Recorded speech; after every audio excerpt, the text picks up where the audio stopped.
Welcome everybody on the Microsoft 365 Platform Community Call. It is November 9th, 2021. We are closing fast to holiday season, at least in the Western Hemisphere, so to say, which will hopefully slow down areas a bit. But today, we have two different main items and demos today. So we're going to talk about the introduction to embedded search box as a Subham Gatkal, who just joined on the call. Thank you, awesome. Then after that, we'll have Waldek and me doing a Microsoft Learn module covering the extend Microsoft Viva Connections with adaptive card extension. So I'll do some live coding in quotes because it's copy-paste coding, so it should be working fine.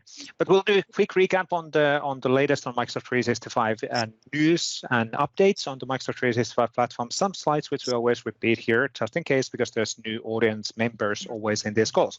And then we'll have a picture time as well. So let's do a quick group photo with together mode. If it works, it's been pretty reliable. And there was a moment of a time in autumn when it wasn't really working that reliably, but it seems to be working now again. Well, now, quick recap on the overall assets and everything what we have available for the community. So we have two different YouTube channels. We have the official Microsoft 365 developer videos YouTube channel, and then we have the official Microsoft community video channel. A bit complicated, confusing that we have two of them. The one is for official Cloud Advocate videos and kind of official developer guidance videos, and the other one is more on, let's say, more relaxed community-based demos and videos. For example, our community call recordings are on that one. Both are coordinated and owned by Microsoft, so there's no real difference there. The community video channel also has non-developer areas and non-developer topics on that, so if you're interested in some of that, you can find those in there. We have a lot of open source assets available from multiple different GitHub locations, but because it's really hard find those samples in the GitHub, finding the right repo and reading the README files and all of that, we actually have really cool sample galleries available dedicated for different areas. And if you're wondering that there's too many URLs, I can't remember all of this stuff. Luckily, there isn't. Only one of them, HKMS M365 BMP, is the one URL to remember.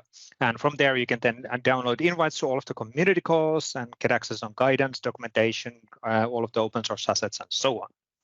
Now, something which will be actually, well, something which was updated actually last week in Ignite. So our Microsoft 365 developer program has now instant availability. I think it's instant tenant capabilities. So when you're looking into getting started on implementing anything in the Microsoft 365, you will actually get a free E5 tenant. And if you're wondering what is an E5, well, it means that it has all the goodies and features inside of it. So basically, you can really start evaluating different capabilities and options when you are doing development with Microsoft Graph or Microsoft Teams or SharePoint or Office settings and so on. So everything is available from here. And there's some example content available in those tenants as well. So there's example data structures and content and people and all of that available, which will help you to actually do real development there. As long as you use those tenants for developer usage, it will renew automatically. I think it's 90 days automatic renewal. And there's some certain level of a detection that you are actually using that in the developer purposes. So if you are using app catalogs and Visual Studio and tooling and all of that stuff, it will detect that. It will not actually analyze any of the content what you're doing, but it has the right level of instrumentation in place. Now, something what we always want to also promote is our Microsoft 365 platform Learn capabilities. The latest module here went live a few weeks ago, which is around Vivo Connection extensibility, and we'll do one of those modules today. We're actually going to cover Vivo Connection 3 modules in this week, next week, and the week after that, together with Waldek. So it's going to be me and Waldek for all of those 3 sessions, doing one module and then additional demos as well in the upcoming calls. And we want to make sure that there's a video recording of those learning modules as well, and that's going to help you on learning what's the art of possible, for example, in the Microsoft Viva Connections. But check those out, really awesome training material available from the Microsoft Learn. Now, I did mention the sample galleries already. We are really getting close to actually release the Microsoft 365 unified sample gallery. There are small things we just found out a small thing earlier today, which we need to get fixed, but we will announce this officially available later this week. And basically what it is that it's enabling you to find what's relevant for you from the hundreds and hundreds of samples which you have available from Microsoft or from community. So really aggregating information from GitHub to one single location information. And something which is really cool, it actually also has a persona-based welcome page. So if you're looking into having a view on, for example, what a certain developer or certain community member has created and contributed, you actually get that from this portal as well. So in this case, we're seeing Nandeep contributed, for example, 6 samples at the time when that picture has been actually taken. But there's this kind of a welcome page for persona, GitHub persona side as well. Check it out and give us feedback. Now, if you're wondering on how would I contribute and how would I get my samples available, we have guidance and processes for that as well. And I will let David Warner to talk about that a bit. So, David. Thank you, Vesa. Yeah, friends, well, as you could see, there is a ton of samples available for you to utilize and contribute back to, all kinds of resources, but we understand that there may be some hurdles for you to get more involved. Sharing is Caring is a program under the PNP umbrella that will walk you through hands-on in a safe space environment that's inclusive with other community members and other PNP members like Louisa Fries, Hugo Bernier, April Dunham, and more. These are not recorded, so they are a great opportunity to come ask any questions you want, get hands-on experience. Our most recent Power Platform samples, first-time contributors, show some really cool techniques on how you can start contributing, and the ever-popular AMAs, one of which is today. So immediately after this call, join that CLI for Microsoft 365, go on over to the Sharing is Caring landing page and just bam that join team call now. Invite everyone to join. You can register for any of the calls, aka.ms/sharing is caring. Vesa, back to you. Thank you, David. And it's good to see that we actually have an AMA every single week. So next week, we have BMP.js AMA. Just if you're interested on getting details around how the BMP.js has been implemented, if you have questions on that, join on that one. And the week after, there's AMA for MGT, so Microsoft Graph Toolkit. So really, really cool stuff as well. Now, a few recaps on other assets. So there's the Microsoft 365 Developer Podcast available from Paul Schaffelin and Jeremy Fake from Microsoft and Paul Schaffelin from Adding 365. So this week, they talk about a really important topic if you are in the handling emails and exchange data. So AWS is going to be deprecated. Craig Taylor was joining them for this week, and they could talk about that deprecation rules and what's happening behind the scenes. And of course, you should be using Microsoft Graph for accessing all of that mail-related information in Microsoft 365. The other podcast show is BMP Weekly, where we always have a weekly visitor from MVP or from Microsoft side. And this week we had Natalie joining. I'm not going to say the last name because I'm going to pronounce that in a wrong way, but Natalie was joining us related on the independent connectors program and her career development in the Microsoft as well. So this is available in the video format and also in the podcast format. Now, some news from last week, just to recap, a lot of news was happening last week because there was an Ignite, and quite often a lot of the new features and capabilities are getting queued up to be announced in Ignite, and that's the big, let's say, wave of announcements. And then after the Ignite, we always recap what's available and do live demos on this stuff. So first of all, from the Microsoft 365 developer blog side, there was 5 new blog posts, all focusing on different areas of the great new features which were announced in Ignite. So the latest from Microsoft Graph and latest from Office add-ins and Excel and all of that. And the last one there is really the blog post related on the new instant sandbox with Teams sample data back, and there's additional sample data in that tenant as well. So really making it easy for you to get started on doing development in the Microsoft 365. So please check out those as well. Then we did have a blog post from Nicole Hersovich. She's the general manager in the Microsoft 365 developer platform marketing side of the house. Talks about all of the different great announcements related on building new collaborative apps for Microsoft Teams, and Teams is being the focus area, of course, in Microsoft for many, many areas. On the Teams blog, we had the latest announcements on the Microsoft Teams site as part of the Ignite announcement. And then on Viva side, we focused on the Viva Connection G8. So Viva Connection G8 actually yesterday. So the Viva Connection mobile experiences and mobile application is available. And at the same time, we talked about all of the partners who've been involved in our preview program. So now as a partner, you can start building for Viva Connection mobile as well. And we're going to do a live demo of that one actually today with Waldex. So timing could not be better, or it could not be better or worse. I don't know. Announcement of new Viva partner integration options as well is available on the Viva blog. So really cool stuff there.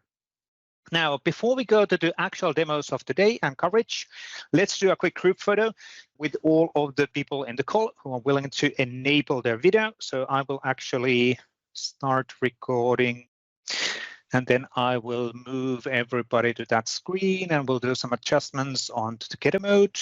So here we go, together mode from there. Any preferences on the style of the together mode today? Let's not do the white one. This is too boring. Let's flip to, is it jungle? Is it Christmas yet? Can we do the Christmas tree one? Christmas tree one, it's only 5. I know. Let's see. Yeah, that's not that many people, unfortunately. Yeah, I guess we'll do the 15 here. That's fine. Let's adjust that one. 1, 2, 3, 4. Adjustments. Don't freeze on me. There we go. Much better. And we are already fully backed, and we are recording. Let's wait one more time. It will hopefully get the broadcasting better quality. Let's do some hand waving. Thanks everybody for joining today. Awesome to see all of the people in house. This is really cool. Thanks for joining us today for this community call once again. We are more than 200 people again joining on this weekly call. Thank you. Awesome. Cool.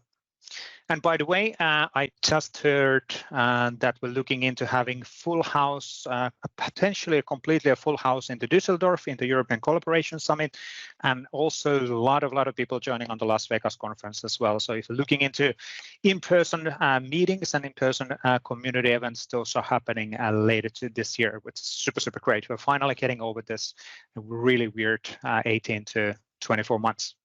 But let's actually move into the demos of today. And the first topic will be the introduction on embedded search box by Shubham Katkal. And Shubham, I can see you on the call.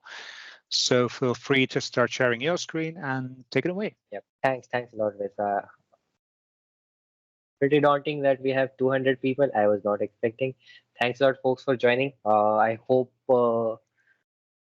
my feature interests you. So hey, folks, I'm Shubham Katkal. So I'm the product manager for Embedded Search Box. To start off, what exactly Embedded Search Box is? It's a search box which you can add to any of your intranet sites. Now, a lot of our folks are working on websites that your employees in your company might be using for various reasons, from navigation to finding information. And your intranet sites need a good search box which can give you information not only about the news or the stuff that's lying around on your website, but also that the stuff that they use, right? Like documents or the people that they interact with. So how do you get those results on any website that you're already using? So for that, you can just add this search box on your intranet site and provide the users with an intelligent workplace search experience. So if you see, this is the small code that you can add. Let me just. This is the small search. It's a very small script code that you can add. If we have developers here, I don't have to explain more how it's a basic CSS that you can use to customize and scripts that you can embed in your website. This is how it will show up. You add it anywhere on your internet web page, and it can be any website that you use. The preference that our customers, the existing customers, have been using are all the popular home pages that your users are already used to go to. And whenever you add it, you'll start getting suggestions that those are filled from Microsoft Search in Bing. And Microsoft Search gets this data from all your OneDrive, SharePoint files, your emails, and websites from SharePoints, and even third-party connector feedback is soon to come here. And if you click on it, you'll be redirected to the Microsoft Search page, and you'll see work results. So to go ahead, how does it help you, right? So this is in your existing intranet page, you can get all the features of Microsoft Search with the very few small lines of code, right? And what are the features that are included in this? You get people search, sites, file search, conversations, Power BI, and a lot of other small answers which our users are already lacking it. If you haven't used Microsoft Search in Bing, I'll demo it in a few minutes. Advantage that you get with ESB or Embedded Search Box is the same search experience that you can go from Windows Search Box, from Edge address bar, and Bing.com. Your users will land on the same search box that I showed a few slides ago, and you don't have to worry about them getting. This is the same search experience, and you don't have to worry about giving them education about the search experience again and again. You give them the intelligent workplace search in the same intranet page. It is free of cost. It comes free with E3 and the licenses about that. You can customize the search box experience. It's a very small development effort. From development perspective, it's a very 2 weeks or 3 weeks of effort. I have not accounted for any administration efforts in this. And you can customize it for the to direct users to a specific vertical. Now, before I go to what our customers think about this, I'll just demo it. So this is how it will look, right? And I'm not added it to any website, but this is a search box. You can just add and put it anywhere. As you see, all the suggestion here that you can see here are coming from Microsoft Search. These suggestions are sourced from your files that you have been using, the sites that you have been interacting, the people you interact with, and all of them are personalized. As you see, all these people are the closest people that I work with and not the random people. So we get the most relevant answers here. And if you click on anything, you get to the Microsoft Search in Bing page, where you can see all the relevant answers and also even more verticals. You can search from the Windows search experience, or you can go to the same search page from your Edge address bar or the Edge new tab page. Basically, take any search box you have and you'll land on the same Bing search result page, and you don't have to worry about educating your users again and again. This is how mock will look like. You can add it anywhere, and the code and all are on the documentation that is already live. The features are, I mean, you can add to this is the basic code. You can also put focus, customize it, and another way that our customers like it, they redirect user to a custom vertical. You can use site. You see there are verticals like people, groups, site, files, and if you have an internet homepage which has a theme, let's say a people theme or a sites theme, you have customized that search box so that users will land only on a specific vertical. So I think that's pretty much of the about the product. We have a lot of customers already, and we got really good feedback. What we are now looking for is how we can expand it and how your users can benefit more. So I'm open to questions and answers, and please feel free to drop your questions. Cool. So let's see if there's any ad hoc questions. So they're in the chat. So why is it rendering in Microsoft Bing page by design? It's basically the Bing is the engine behind of the scenes, right? Yes, it is the Bing work vertical. So you always land on this Bing work vertical, and this will be the search result page that your users will be getting redirected to. Yeah, and then Jim Duncan is asking, have to be signed in the Bing with your work account for this to work? Is that a correct assumption? Yes. Please be yes. Your Bing AAD account or your work account, whatever @ if you have Outlook, and obviously you'll have those as you're here. So those will be used for this authentication. I also see how is the authentication working. The authentication you are SSO'd. So most of you will be logged into your Outlook or your Office products or in Bing. If not in Bing, you'll be at least in Outlook. So we try to SSO you through that in Bing, and you'll get search results from there, right? So the Microsoft Search in Bing is a compliant product. So we value your privacy, and as you're using Bing AAD accounts, you don't have to worry about your data being leaked. Good. And then can we limit the search result to a specific intranet site data like SharePoint specific list data? So can it be just targeted on a specific result? Right. So you can create verticals. If you're seeing this is a Microsoft specific vertical M365 CRM, where Microsoft admins have created this specific vertical, wikis, and these are one. So you can create your own custom verticals, and this is the title that you'll use, connector M365 to redirect them to the specific vertical. So yes, you can do that. The documentation, thanks David Warner for pasting it. You can use this IDs to redirect them to that custom vertical that you're creating. And I can imagine, I'm just recapping what you were saying. So we are using the Microsoft Search, basically index and catalog behind of the scenes. So basically, as we are doing a signed-on authenticated search through the Bing UX, it doesn't mean that we are using Bing data behind of the scenes. We're actually using the Microsoft Search data behind of the scenes. We're just basically calling Microsoft Search data through the Bing UX and saying, hey, so this person is authenticated with this account. Can you get his results from his Microsoft 365 tenant? So.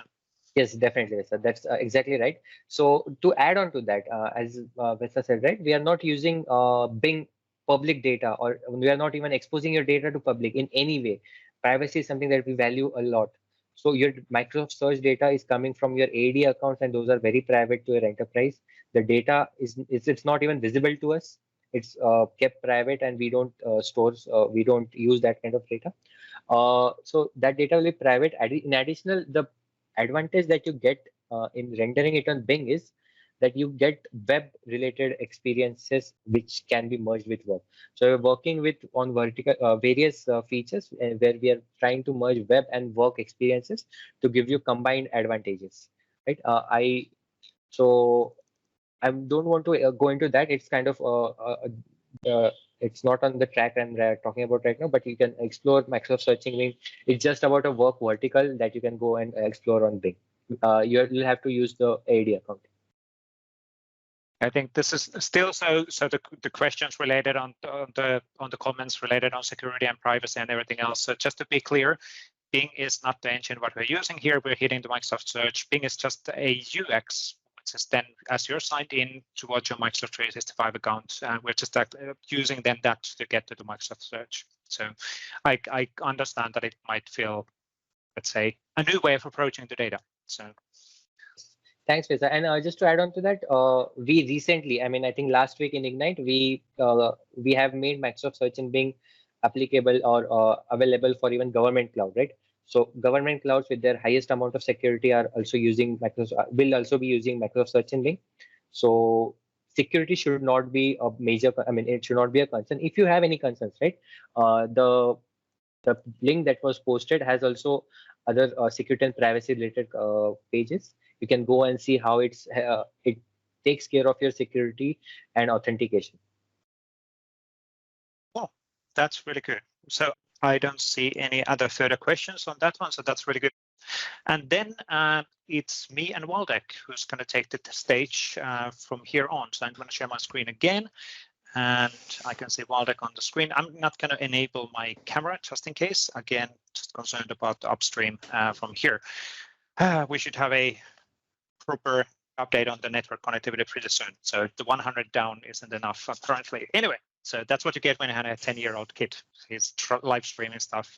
So my work-related stuff isn't as important. Anyway, so let's move on to our demo. So we're going to talk about the Microsoft Learn module, which is around Extend Microsoft Viva Connection. And this is something which we actually had a session also last week in Ignite together with Waldek. So I'm going to do a live coverage of one module on this one. And what we're going to do actually in the next upcoming 2 weeks, we're going to cover the other 2 modules. So there are technically 3 technical modules on this session and on this information. Let me actually show you those so that you are up to date what those are before we actually start this module. So if we go to the Learn topic and Learn URL, we actually can see that the Extend Microsoft Viva Connection is technically 3 different modules, well 4, but there's the introduction, which is how do I enable Microsoft Viva Connection in the tenant and understanding its capabilities. The 3 modules are the ones which have actually then actual exercises in them. Me and Waldek were closely involved on creating this material. Waldek was the primary content creator, and I guess I'm behind of some of these functionalities, but together with other PMs and engineers on SPFX. So now, this overall, this is, what was it, is it 1.5 hours, something like that. The timings are now a bit confused because of I think it is around an hour. It is around an hour, but then again, like we measured the time in a way that how much time would it take if you would take each module by itself? But then again, if you go through all of them, you will see some things that we repeat, like how to install tooling or set things up, which you only need to do just once. So if you go through all of them, it will be around an hour. Excellent. Now, so as said, what we're going to do today, we're going to do the module number 3, and module number 3 on that training is really to extend Microsoft Viva Connections with adaptive card extensions. We're going to do module 1 and 2 next week and the week after that as well, so you'll know what that means as well. But again, this time we're going to focus on the adaptive card extension, which is a new component type in SharePoint framework, which is a bit of a confusing thing as we actually use SharePoint framework to build extensibility for Microsoft Viva Connection. We're going to talk about that one in the future sessions as well. And by the way, we might be potentially renaming SPFX for getting some clarity on that one, because I think it's confusing for people that why are you using SharePoint development tooling? Well, we're not. We're using Microsoft 365 development tooling, which happens to be named as SharePoint framework, which is can be used for Microsoft Teams and Viva Connections as well. But basically on this module, the learning objectives are extend Microsoft Viva Connection desktop with adaptive card extension, and more importantly, extend also the mobile experiences with adaptive card extensions. We're going to do a live demo with the mobile emulator. So I have here, actually, let me close that one. I have here a Android emulator, which we're going to use for testing some of this functionality as well. Now, let's actually move on doing things. So first of all, the scenario here is that after we have deployed the Viva Connection, we want to extend it with an information from internal data sources for keeping employee informed. So as an example, we want to have an easy mobile experience to access the latest important announcements, which the leadership has been sharing. So rather than forcing people to go to the desktop or using their browser, we want to surface relevant information in a mobile experience. And that's when we're going to use the mobile experiences for Viva Connection. And by the way, Waldek, feel free to jump in and interrupt me whenever we need to elaborate on things. Now that I'm actually saying that, let me get you visible in one of my screens over there. So now I can see if there's anything. Good. But how do we do that? How do we then extend? That's when we're actually going to take advantage of the adaptive card extension. Adaptive card extension is something which is it's a component type in SharePoint framework, which has an adaptive card presentation layer. So we're using the adaptive card in the UX. SharePoint framework is then in quotes the orchestrator. So basically the orchestrator which is responsible of reacting on buttons, reacting on clicks, reacting on things, and also getting the data. So adaptive card is the UX layer, and then behind of the scenes, of course, wherever the data is being surfaced, we're using Graph or REST APIs, or we can connect to the LOB systems as well, whatever is needed. And adaptive card presentation is in the UX side. It can be visible in the desktop, and it can be visible in a mobile. And it has certain level of a limitation. So you cannot actually have whatever layouts in here. So there are, at least for now, specific layouts and specific rendering options which are available. But they are actually relatively flexible. We're looking into providing a much more flexibility related on adaptive card extensions also in the future, and examples what can be done. But here's a good example of a different adaptive card extensions in the desktop view. Now, adaptive card extensions are then used by the content editors who create the Viva Connection experience. So basically, as a content owner of the, let's say, corporate information, you design what's available in the dashboard. And this dashboard can be exposed in the desktop, and it will be exposed also in the mobile experiences. So it's the same dashboard what we can see now right now on this UX on the dashboard web part, which will be then rendered in a mobile Viva Connection experience. So you'll see the same information, same dashboard and all of that. You can actually filter those cards based on audiences. So audiences would be, for example, security groups or Microsoft 365 groups where you can target the card to be available. And now, maybe also another thing to add there is that when you switch between the desktop and the mobile view, as developer, you don't need to do anything. So there's no extra work for you needed to optimize the card to be shown on the desktop mode or the mobile view. You build a single card, and SharePoint or Viva Connections, in this case, will automatically adjust how the card is being rendered. So there's no additional effort or work for you or testing to ensure that the card works optimally. And even actually better, the mobile experience will be rendered in a native mobile way. So it's not just an HTML page. It's a really fluent and a fast way of getting rendered. And we're going to see that one in practice. As we are designing that dashboard, we basically are able to configure these adaptive card extensions. So there's different set of options. You as a developer who builds an adaptive card, you can define what kind of options and configurations are available. There's some level of a first-party adaptive cards available.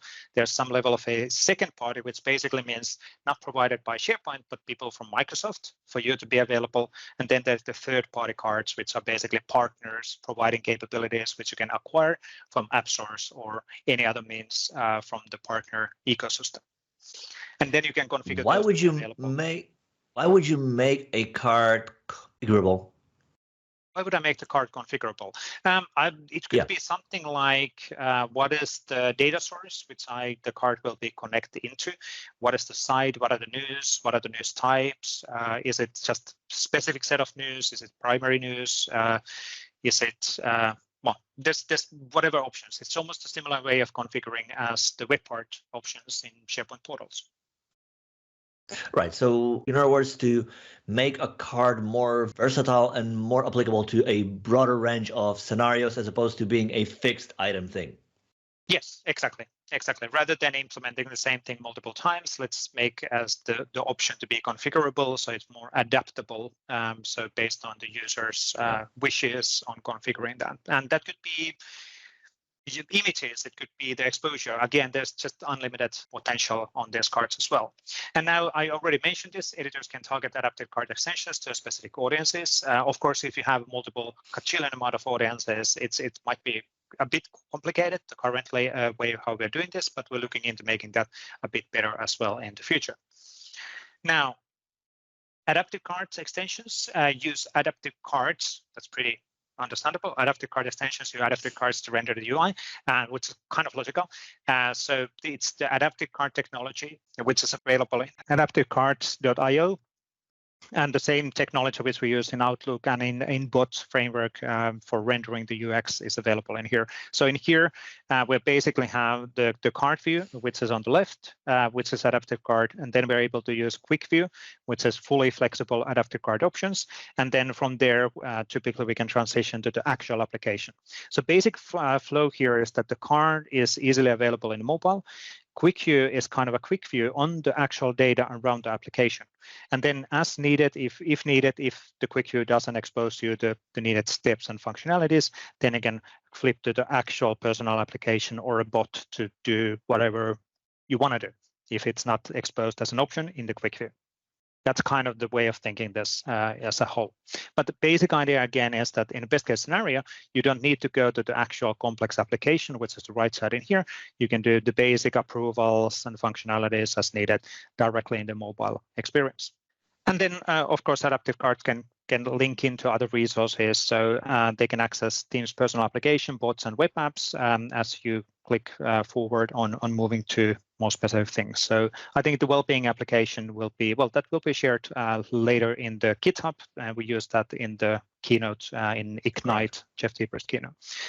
And then adaptive card extensions will work in both desktop and mobile experiences. We mentioned this already, just to recap on that one before we go to the actual exercise of creating adaptive card. We can do some code. Cool, let's actually do that. So let's do some live coding. And I'm going to actually create completely, we'll start from scratch, and we're going to actually create the solution in here. I'm going to follow up on the exercise by the book. So I'm going to actually create a folder. Can you increase the font size? Absolutely. So I will zoom in that a bit more. So now I will go to the SPFX company ACES, and in here we're going to do Yo Microsoft SharePoint. So again, we're looking at potentially renaming SharePoint framework because it's not necessarily that understandable that SharePoint framework is the extensibility model for Viva Connections as well. But what we're going to keep the solution name, normal SharePoint framework kind of a flow. We are creating the project for us to use. So we're going to use SharePoint Online. We're going to use the current folder. We're not going to do this as a global deployment. We're not going to have unique API permissions. We're not going to deep dive on the different options in here. But as I'm creating this new component and solution, the what kind of client-side component type option will be then adaptive card extension. So let's actually choose that one. And then it's going to ask me what is the basic starting point of the adaptive card extension component type. And in this case, we're going to use the basic card template. And let's give it a name like important announcement. And description is shows important announcements. So it actually shows important announcements. And now it starts the flow of actually creating things. Now, as we're waiting for that to happen, let me show you where we are within this particular tenant, which we're going to use as an exercise. So first of all, let me go in here. We have a SharePoint home site. So this has been configured as a SharePoint home site. In this home site, we have some custom web parts available already. And we also have this announcement list. So just to give us an example scenario where we have important announcement. Well, one of them is an important announcement, other one isn't an important announcement. So kind of an announcement from the leadership. Again, I would actually create announcement list. I would create pages, but again, it's a simple scenario to demonstrate what we can do with the ACE card. And if I go back in home, it is a home site. So when I click the global navigation, I can see the global navigation. I can see other settings available from here. What we also done is that we already enabled the Viva Connection style to be in the Microsoft Teams. So technically, we're in the Microsoft Teams. I'm not going to be in a desktop. I'm going to be in the web client, but we can see the contoso in here, which says the Viva Connection, and it has been personalized already with the custom logo, custom icon, and all of that.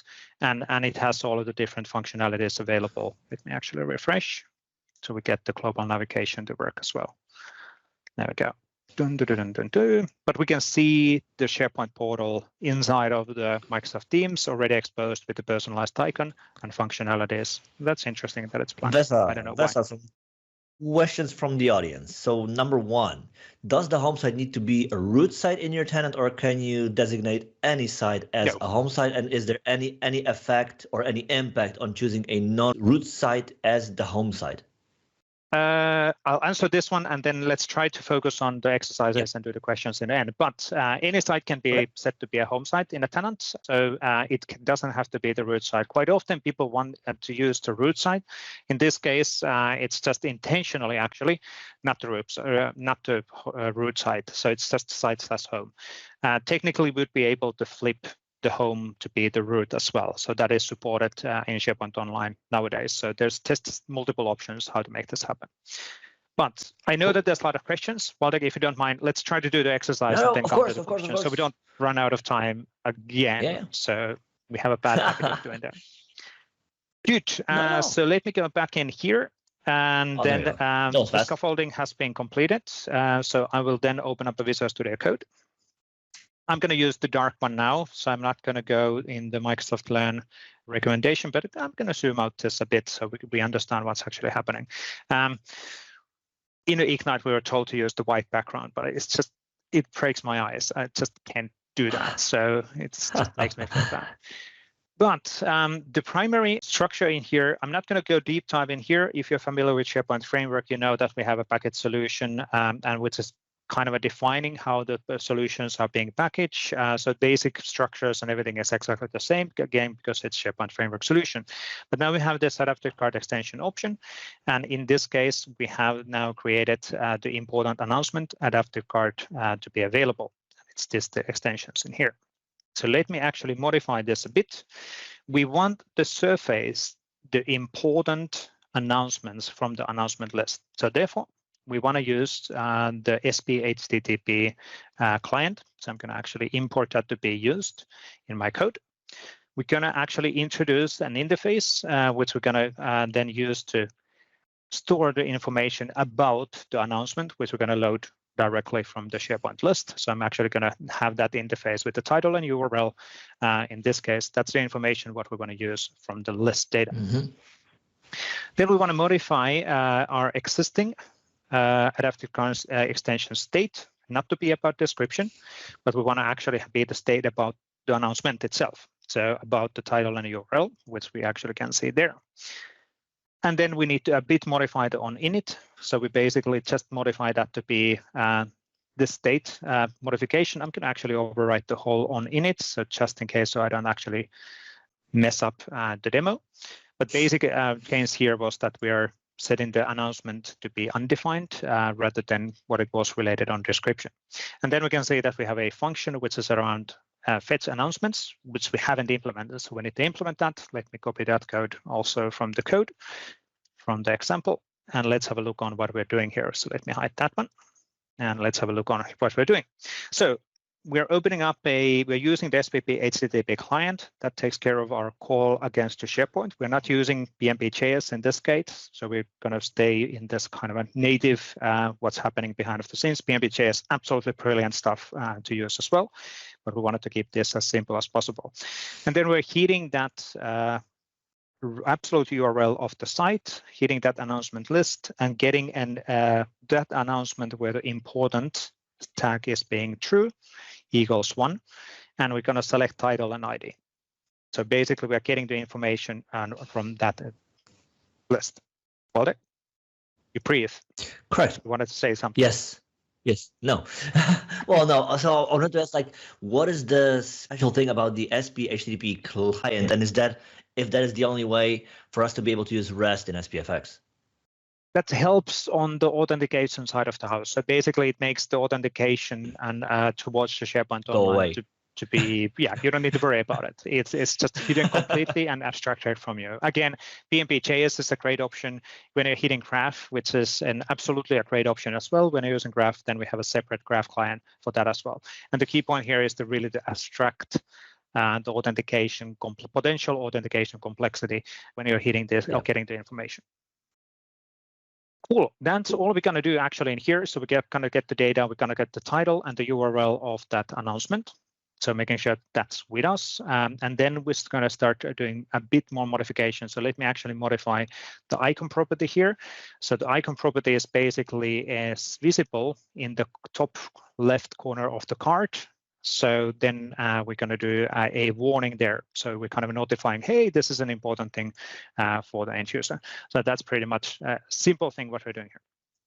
Now, then we will go to a separate view. So we'll go to the card view. Card view is responsible what we're going to render whenever we show a card. So what's going to be rendered in that card rendering mode, which we're going to see practice relatively soon. And let me actually modify the data a bit. So the data in here, we do not have a primary text, and that's not interesting. We're going to modify that to be actually this state.announcement.title. So we're going to show the title of the announcement, which we already queried from the list. And the second thing is that we're going to modify the buttons a bit. So the card buttons. So let's modify that function as well to be about the URL. So when I click the button, I will be redirected to the URL, which will then show the item about which was the important item from the list. And then we're going to do a on-card selection modification as well. So let me actually modify this one a bit. We're not going to deep dive to bing.com. We're going to go to an announcement URL as well. So that's basically just overriding those settings and that they are correctly done. Now, then I'm going to go to my console. There's multiple ways of doing this again. So let me actually zoom that a bit. You could use the console and terminal inside of Visual Studio Code, matter of a preference. Again, what's right and what's wrong, who knows. But let's quickly test this out. Not Fulp, Gulp. Fulp is something completely different. Hopefully that doesn't actually mean anything. I don't know if it would actually mean anything, but anyway. So comp serve no browser. We're basically going to load the local host. We're going to serve that component from a local host just to double check that it's actually working properly in the test environment. And we can see that it's now loading. Local host is running. We can actually test out things. And then let me go back in my browser. Let's go and test it out that it's working properly. And here I'm in the context of the home site because that's where the announcement is, and we were hitting in the context of the URL to that site. So let's make sure that we are in the right location. And let me write here, there we go, and workbench. So I want to test out that card that is working properly. Do you want to zoom the URL? So we basically go to an underscore layout 15 workbench, and this is the SharePoint online workbench, developer workbench. So where we're able to test web parts and cards live so that they're working properly before we deploy them. So this way we can do debugging and all of that stuff directly from localhost. Good call. Thank you, Waldek, on that. And in here, if we now go and search for, what was it? Important announcements. I think it was important announcement. There we go. Important announcements. We can see that the card is available. We overrode that icon over there. We said that it's an important announcement. We took the title and we said that when you click the title or when you click the view, we will be redirected the user to the individual announcement details. So let's actually also double check that that's working properly. So now if I go to the preview mode, there is rendering, woohoo! And now if I click the card, I will be redirected, completed mandatory training December 1st. Okay, so that's working correctly. So we're redirected to the right location. That's really cool. Good, let's then stop this one. Again, relatively simple card just to show how to get started on things. And then we want to package this. So we want to make sure that, that this is running without the local workbench. So I'm going to do gulp bundle -ship. Let me actually do this and gulp bundle -ship. So basically in command line, I'm telling for the code that get yourself ready to get packaged. So that the bundle -ship basically means.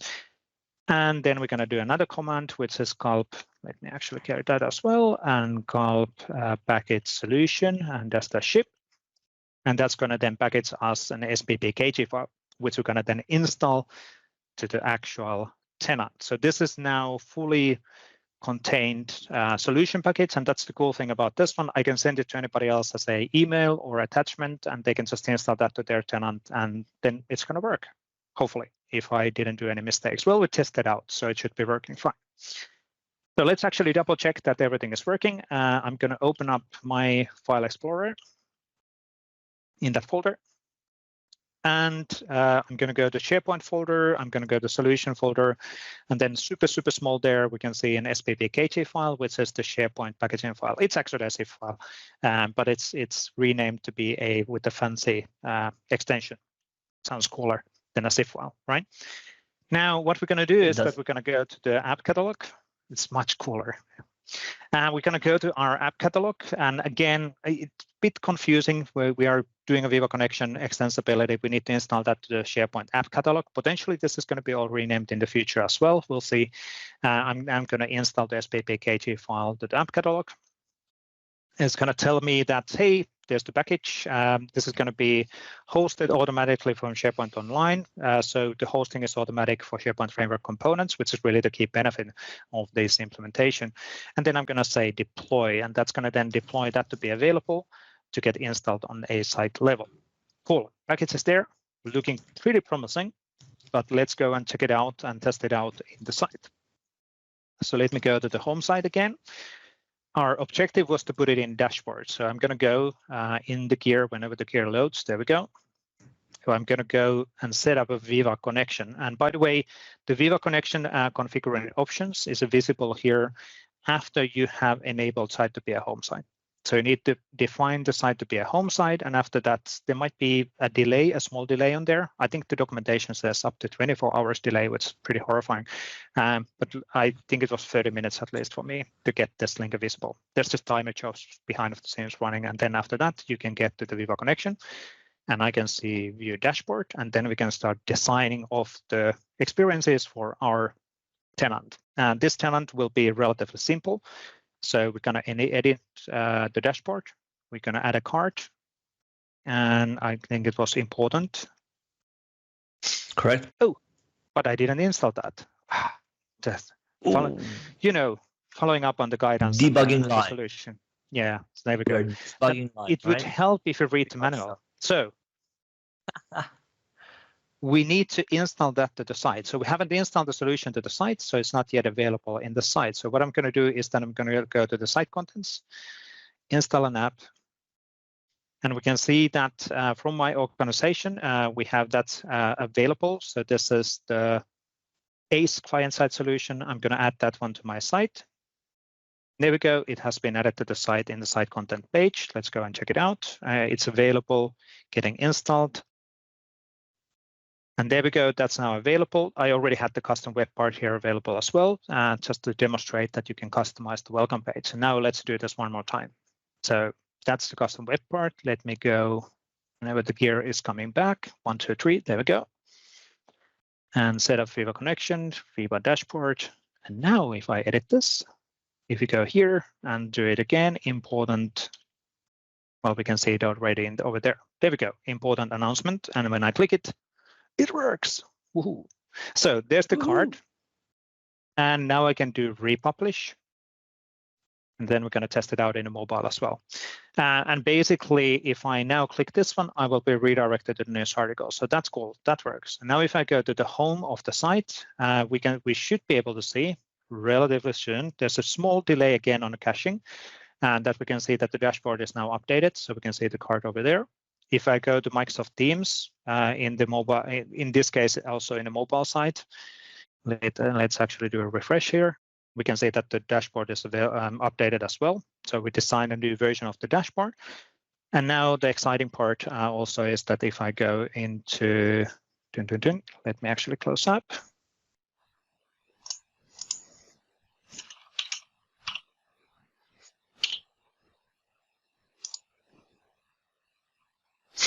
So here right now,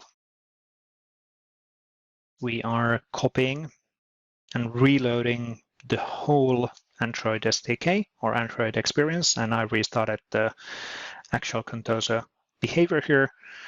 And we do see, there we go. So we should see, and we do see the configurable options. So basically there's the update available in the UX. So now that we have it updated, and then when I click this one, I will be redirected to the actual news article in that context. And of course, potentially you could actually expose all of the details, what we can see here in the quick view in this card. So basically having, this is the card view, and then having a quick view for the card, which would be actually showing the details of that card and of that experience which we have in here. But again, keeping things simple within the mobile, within this Learn module, we didn't do that for the experience, but should be good. And that is absolutely an option. And this is how we got the Android emulator finally updated. A bit strange experience still on the cursor, but should be good to go. And we can see the same card natively rendered in a native format in an Android native way in here as well, which is pretty cool. And then this is the web view already getting opened to get inside of the actual application, which is this case, the SharePoint. Let's close up for today from a timing perspective. We are hitting on the hour as well. We'll certainly provide more guidance and information related on the Android testing. We had 2 cool demos today. Shubham had a really cool demo actually on the embedded search box. I had no idea, at least personally, that that's possible. So really, really great stuff on that. And again, the security privacy chat on the chat. Let's follow up on that one in the documentation. But again, it's using the Microsoft search behind the scenes. It's not mix and matching global access to your information. And then we walked through the extending of Microsoft Viva Connection with adaptive card extensions in as the Learn module. We're going to do more examples on the Viva Connection in the future as well. In general, we do have quite a few different community calls still ongoing. So we do have this weekly one, which is on every single Tuesday, 8 a.m. Pacific time. And then we have adaptive card identity, Office Settings, and Power Apps, which are monthly community calls. And then on Thursdays, 7 a.m. Pacific time, there's always a call as well. All of the details and calls assets from AKMS M365 BMP. The recording of this one will be available in 24 hours in the Microsoft 365 Community BMP YouTube channel. Follow us on Twitter, and the next M365 platform community call is November 16th. We're going to actually talk about adaptive cards on that call a lot, because we're going to talk about adaptive card tabs in Microsoft Teams from Loki from Microsoft Teams Engineering on that one. And then we have the Viva Connection story there as well. But cool stuff in the pipeline, and thank you for joining on this one. But thanks for the interest, thanks for the chat, a lot of good discussions, and thank you, Waldek, on helping on the questions as well. Thanks, everybody. Thank you, good stuff. Have a great rest of the week.